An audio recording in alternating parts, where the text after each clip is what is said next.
দায়িত্ব হিসাবে কোনো কারো প্রতি এটা ইয়ের বিষয় না, এটা দায়িত্ব হিসাবে আমাদের জাতি হিসেবে আমাদের করা উচিত। আজকে জাফরুল্লাহ ভাই এই যে জাফরুল্লাহ ভাই তো দেখে যেতে পারেন না, শেখ হাসিনার পতন পলায়ন দেখে যেতে পারেন না, এটা আরেকটা আমাদের সকলের দুঃখ। আমরা দেখতে পেরেছি, কিন্তু জাফরুল্লাহ ভাই দেখে যেতে পারেন না। কিন্তু এই যে শেখ হাসিনার পতন, স্বৈরাচারের পতন, ফ্যাসিস্টের পতনের পিছনে জাফরুল্লাহ ভাইয়ের ভূমিকা সম্বন্ধে কি আমরা কেউ বলতে পারছি? বলছি কারা এই পতনকে কারা এটা ক্যাপিটালাইজ করতেছে, এটাকে মূলধন কারা করছে?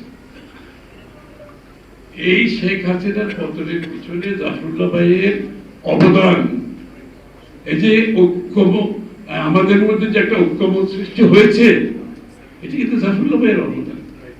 আমরা যে সব ঐক্যবদ্ধভাবে আমরা যে 42টা দল আমরা যুগপৎ আন্দোলনে গিয়েছি, তারপরে গণতন্ত্র মঞ্চ সৃষ্টি হয়েছে, জাফরুল্লাহ ভাই এবং আমরা সবাই মিলে এই যে বলেছে যেখানে দরকার সেখানে গিয়েছে। বেগম জিয়ার কাছে কতবার গিয়েছে, আমার মতো একটু সামান্য রাজনীতিবিদ কতবার আমাকে উনি অনুরোধ করছেন যে এই মানুষটার কারণে যে জাতীয় ঐক্য সৃষ্টি হয়েছিল শেখ হাসিনার বিরুদ্ধে, সেটাই ছিল শেখ হাসিনার পতনের মূল কারণ। পরবর্তী হচ্ছে ওদের কার্যক্রমগুলো আমরা কর্মসূচি পালন করেছি, কিন্তু এই যে জাতীয় ঐক্য, যে ঐক্যমত এই ফ্যাসিস্টের পতনের জন্য আজকে কেউ কত কৃতিত্ব দিচ্ছে, কৃতিত্ব দিয়ে তাদের ক্ষমতার কত অপব্যবহার করছে, অথচ যারা অবদান রেখে গেছে তাদের সম্বন্ধে কোনো কথা নেই, তাদের কোনো মেনশন নেই। এটা আমাদেরকে এই বিষয়গুলোকে ধারণ করতে হবে। এবং যেই শেখ হাসিনার পলায়ন পর যে বিষয়গুলো, এই যে আমি একটা কথা বলি, আমাদের যখন আমাদের মহাসমাবেশ ডাকা হয়েছে বিএনপি, সেটা ছিল পল্টনে করার কথা ছিল, আমাদেরকে সেই পল্টনে করতে না দিয়ে গোলাপবাগ বলে একটা জায়গা, আপনারা জানেন, ওই সভাটা আমাদেরকে ওখানে আমাদের শিফট করা হয়েছে এবং প্রায় সিনিয়র নেতা সবাইকে জেলে নিয়ে গিয়ে শেষ পর্যন্ত ওইটা আমরা গোলাপবাগে করেছি। ওখানে তো লক্ষ লক্ষ মানুষের সমাগম সেটা হয়েছে সবসময়। সবার চলাকালীন হঠাৎ করে হুইল চেয়ারে এক ভদ্রলোক স্টেজে উঠে গেল, হুইল চেয়ারে স্টেজে উঠে গেল, আমি খেয়াল করি নাই। আমাকে আমাদেরকে জাফরুল্লাহ ভাই আসছে, কি বলবো জাফরুল্লাহ ভাই এইভাবে এইখানে একটা জনসভা, কথা নাই বার্তা নেই, এখন ওনাকে কিভাবে সম্বোধন করবে এটাও আমরা বুঝে, উনি তো রাজনৈতিক ব্যক্তিত্ব না, উনি গিয়েছেন ওনার নিজের একটা প্রতিষ্ঠান হতে পারবে, উপস্থিত হয়ে গেছে। এই যে ওনার যে তাগিদটা, এই যাওয়াটা কেন, ওনার একটা রাজনৈতিক তাগিদে ফেলে দিয়েছে।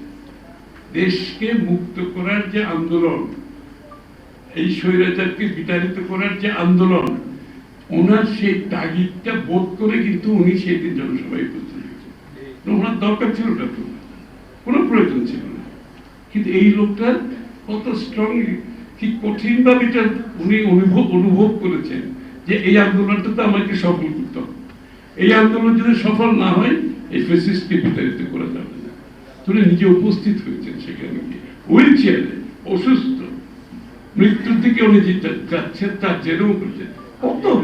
কত বড় একটা কমিটমেন্ট থাকবে একটা মানুষ সেই জায়গায় যেতে পারে, চিন্তা করে রাখুন।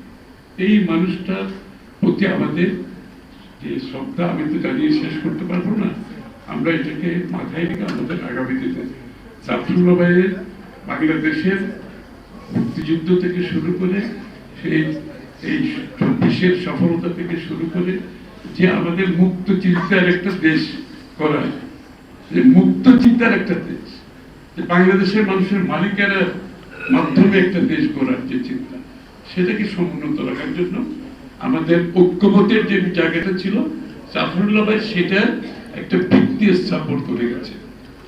সেই ভিত্তির উপর আমরা সবাই মিলে কাজ করতে হবে।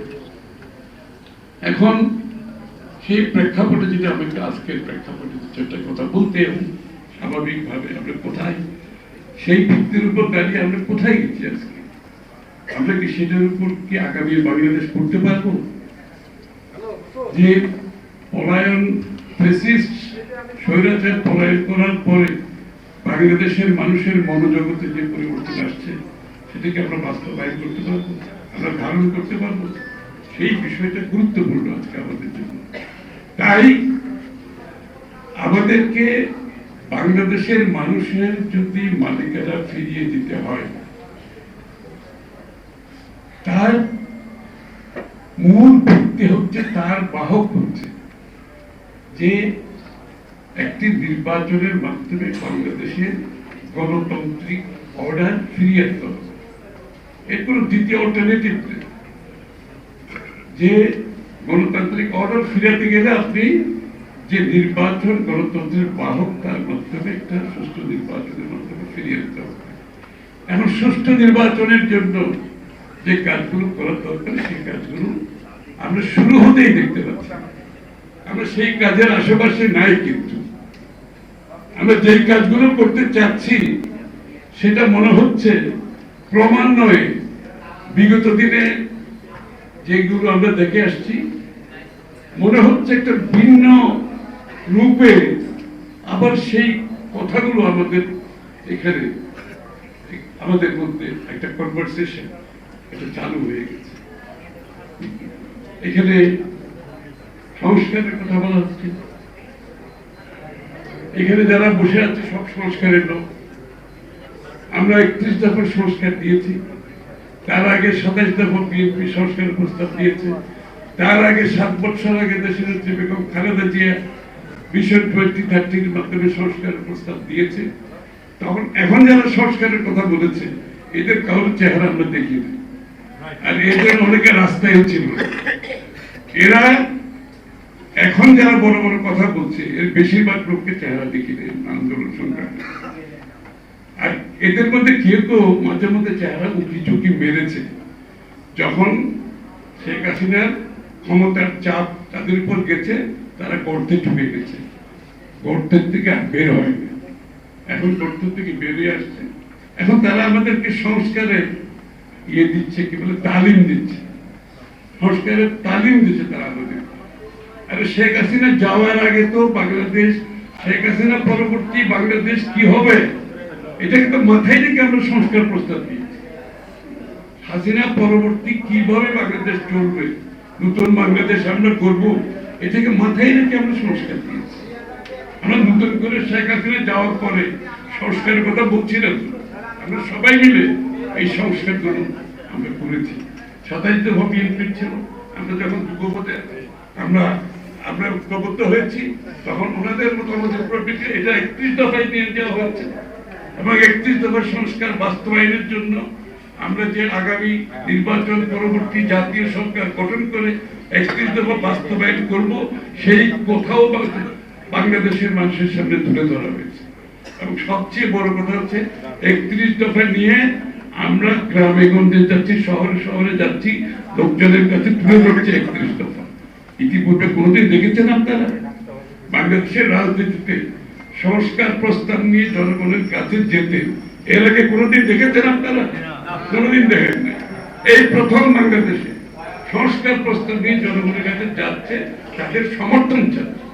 কারণ দিনের শেষে আপনি যত সংস্কারের কথা বলবেন, দিনের শেষে সংস্কার হতে হবে গণতান্ত্রিক প্রক্রিয়ার মাধ্যমে। গণতান্ত্রিক প্রক্রিয়ার বাইরে গিয়ে কোনো সংস্কার করা যাবে না। এখানে কাউকে নতুন মালিকানা আমরা দিই নাই, বাংলাদেশের মানুষের মালিকানা অন্য কাউকে মালিকানা দিই নাই, যারা আগামী বাংলাদেশের সংস্কার করবে। বাংলাদেশের সংস্কার হতে হবে গণতান্ত্রিক প্রক্রিয়ার মাধ্যমে, বাংলাদেশের মানুষের সমর্থনের মাধ্যমে। তার বাইরে সংস্কারের কোনো সুযোগ নেই। ইতিমধ্যে আমরা পরিষ্কারভাবে বলেছি, বিভিন্ন বক্তারা বলেছেন, পরিষ্কারভাবে বলেছি, যে সমস্ত সংস্কারের জাতীয় ঐক্যমত হবে সেগুলোর জন্য আমরা প্রস্তুত। দেরি কেন? দেরি কেন? আমরা কেন জানতে পারছি না কোথায় ঐক্যমত হয়েছে? সবাই তো প্রস্তাব দিয়ে বসে আছে, সব রাজনৈতিক দল সংস্কার প্রস্তাব দিচ্ছে। তা আমরা তো অপেক্ষা করছি ঐক্যমত কোথায় হবে। ওনারাও বলছেন ঐক্যমতের পরিপ্রেক্ষিতে হবে, আমরাও বলছি ঐক্যমতের পরিপ্রেক্ষিতে হবে। তাহলে ঐক্যমতটা কোথায় আমরা জানতে পারছি এটা কেন? আমরা তো সবাই আমাদের প্রস্তাব দিয়েছি, ওইটা বলতে দ্বিধা কোথায়? ওইটা না বলে খালি সংস্কার ছাড়া নির্বাচন হবে না। আরে সংস্কার তো প্রস্তাব দেওয়াই আছে, আরে বলুন না কোথায় ঐক্যমত হয়েছে। এই কথাটা জানাচ্ছে না তো জাতিকে। আর যদি ঐক্যমত যেখানে হবে না, সেখানে আমরা কেউকে বাংলাদেশের এখনো মালিক বানাই নেই, তারা আমাদের জন্য সংস্কার করে যাবে। যেখানে ঐক্যমত হবে না, সেগুলো নিয়ে প্রত্যেকটা রাজনৈতিক দলের অধিকার আছে, জনগণের কাছে যাবে, তারা তাদের জনগণের ম্যান্ডেট নিয়ে সংসদে আসবে, সেইখানে বাকি সংস্কার হবে, যেগুলো তো ঐক্যমত হবে না। এর বাইরে যাওয়ার কোনো সুযোগ নাই। কেউ যদি মনে করে তাদেরকে ওই শেখ হাসিনার মালিকানা এখন অন্য কারো হাতে গেছে, তারা দেশের সিদ্ধান্ত নেবে, জনগণ কি চায় না চাই তার কোনো তোয়াক্কা করবে না, সেই মালিকানা কাউকে দেওয়া হয়নি। বাংলাদেশের মালিক বাংলাদেশের জনগণ, তারা সিদ্ধান্ত নেবে। যেখানে ঐক্যমত হবে না, তারা সিদ্ধান্ত নেবে আগামী দিনে কি সংস্কার হবে। সংসদে আলাপ হবে, আলোচনা হবে, বিতর্ক হবে, সংসদের বাইরে আলোচনা হবে, তারপরে এগুলো সংসদে পাশ হবে। গণতন্ত্রে যদি বিশ্বাস করি, এই পথ ছাড়া দ্বিতীয় কোনো পথ নেই, একটাই পথ। আর দ্বিতীয় পথ হচ্ছে শেখ হাসিনার মনোবৃত্তি। শেখ হাসিনা যে স্বৈরাচার, খুদে খুদে স্বৈরাচার রেখে গেছে, আমি তো তার লক্ষণ দেখতে পাচ্ছি। শেখ হাসিনা যাওয়ার এই 15 বছরে আমাদের মধ্যে ছোট ছোট কিছু স্বৈরাচার সৃষ্টি করছে। আমাদের কথাবার্তায়, আচরণে এরকমই প্রকাশ পাচ্ছে। আপনি জিম্মি করে আপনি আপনার কি বলে নিজের সুযোগ সুবিধা মতো আপনি দেশের মানুষকে জিম্মি করে আপনার একটা গোষ্ঠীর স্বার্থ সংরক্ষণের জন্য আপনি সংস্কারের কথা বলবেন, আপনি জোর করে চাপিয়ে দেওয়ার চেষ্টা করবেন জনগণকে বাইরে রেখে। সেটা তো বাংলাদেশে আর হবে না, ওটার দিন শেষ হয়ে গেছে। যেখানে ঐক্যমত হবে না, আমাকে জনগণের কাছে এর বাইরে কোনো সুযোগ নেই। কাউকে মালিকানা দেওয়া হয়নি যে তারা বসে বসে সংস্কার করবে আর আমরা সব মেনে নেব তাদের কথা, সেটা তো বাংলাদেশে হওয়ার সুযোগ নেই। সুতরাং আজকে আরো কথা আছে, যেটা হচ্ছে এই যে একটা দেশকে একটা আন্তর্জাতিক ভূ রাজনীতিক যে একটা ষড়যন্ত্র বাংলাদেশকে নিয়ে হচ্ছে, এটা নিশ্চয়ই আপনারা বুঝতে পারছেন না। এই যে মানবিক করিডোরের অর্থটা কি, এটা কার সাথে আলাপ হয়েছে? একটি অনির্বাচিত সরকার, তারা নিজেরা সিদ্ধান্ত নিচ্ছে, তারা কথা বলে যাচ্ছে। বাংলাদেশের কোন রাজনীতি ব্যক্তিত্ব জানে না, সিভিল সোসাইটির কেউ জানে না। এটা কার এজেন্ডা? এর পিছনে কি বাংলাদেশকে কি আমরা কি আবার একটা গাজায় পরিণত করতে চাই? আর একটি যুদ্ধক্ষেত্র আমরা বাংলাদেশকে ঠেলে নিয়ে যেতে চাচ্ছি? কি স্বার্থে, কার স্বার্থে?